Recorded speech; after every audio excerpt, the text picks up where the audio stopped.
आखिर क्यों हम जैसा बनना चाहते हैं वो ना बनकर कुछ और बन जाते हैं। जीवन में हर व्यक्ति सफल बनना चाहता है। सफल बनने के लिए हर व्यक्ति का अपना एक लक्ष्य पहले से ही निर्धारित होता है और वह उसी के अनुरूप काम करता है। लेकिन कई बार ऐसा होता है कि आप जो बनना चाहते हैं वैसा नहीं बन पाते हैं। कुछ लोग इसे लेकर यह मान लेते हैं कि शायद उनकी किस्मत में ही यही लिखा होगा, तो वहीं कुछ लोग अपनी किस्मत को खराब कहने लगते हैं और कुछ लोग यह मानकर संतुष्ट हो जाते हैं कि शायद वह इसे डिज़र्व ही नहीं करते थे, लेकिन इसका असली कारण कुछ और ही होता है। तो चलिए गौतम बुद्ध की एक कहानी के द्वारा हम इसका कारण जानते हैं। अगर आपने मेरे इस चैनल को अब तक सब्सक्राइब नहीं किया है तो प्लीज़ इसको सब्सक्राइब कर दीजिए। आपको इसी तरीके की कहानियाँ और तथ्य इस चैनल पे मिलेंगे और बेल आइकन को दबा दीजिए ताकि आपको नोटिफिकेशंस टाइम पर मिलती रहें। एक बार गौतम बुद्ध को एक सभा में उपदेश देना था। सभा में करीब 100 से ज़्यादा लोग उपस्थित थे और उनका इंतज़ार कर रहे थे। गौतम बुद्ध आए लेकिन बिना कुछ कहे ही चले गए। बुद्ध का ऐसा व्यवहार देख सभी हैरान रह गए, लेकिन किसी ने उनसे कुछ कहा नहीं। अगले दिन फिर से सभा का आयोजन हुआ, लेकिन आज सभा में उपस्थित लोगों की संख्या घटकर 80 हो गई। आज भी बुद्ध ने ऐसा ही किया। वे सभा में आए लेकिन बिना कुछ बोले चले गए। आज भी लोग हैरान हुए, लेकिन बुद्ध से किसी ने कुछ कहा नहीं। अगले दिन फिर से सभा का आयोजन हुआ और लोगों की संख्या घटकर 50 हो गई। बुद्ध फिर से सभा में आए और बिना कुछ बोले ही चले गए। आज भी बुद्ध से किसी ने कोई प्रश्न नहीं किया। अगले दिन फिर से सभा का आयोजन हुआ और इस बार लोगों की संख्या केवल 30 थी। आज भी बुद्ध ने बिना कुछ बोले मुस्कुराए हुए वो चले गए।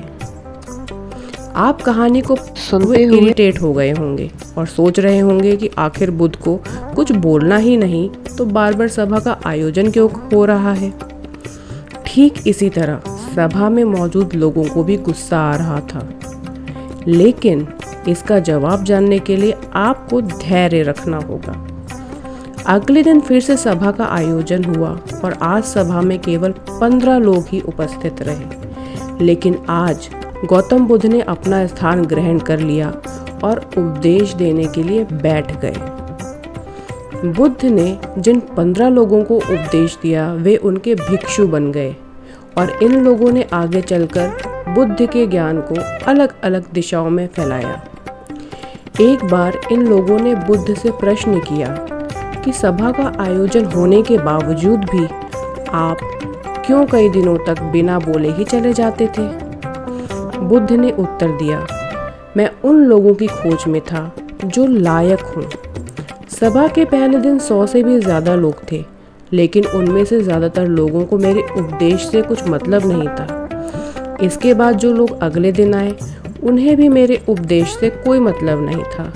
वो तो केवल इसलिए आए थे क्योंकि वो देखना चाहते थे कि आखिर सभा में होता क्या है।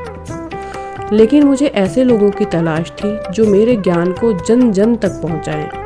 मैं कई दिनों तक इसलिए बिना बोले चला गया क्योंकि मैं यह देखना चाहता था कि आखिर वो कौन लोग हैं जो सच में मेरे उपदेश को सुनना चाहते हैं और जिन्हें वास्तव में ज्ञान पाने की प्यास है। गौतम बुद्ध कहते हैं कि जिनके भीतर धैर्य था उन्हें मुक्ति का मार्ग मिला और जो लोग जल्दबाजी में थे वो आज घर पर बैठे हुए हैं।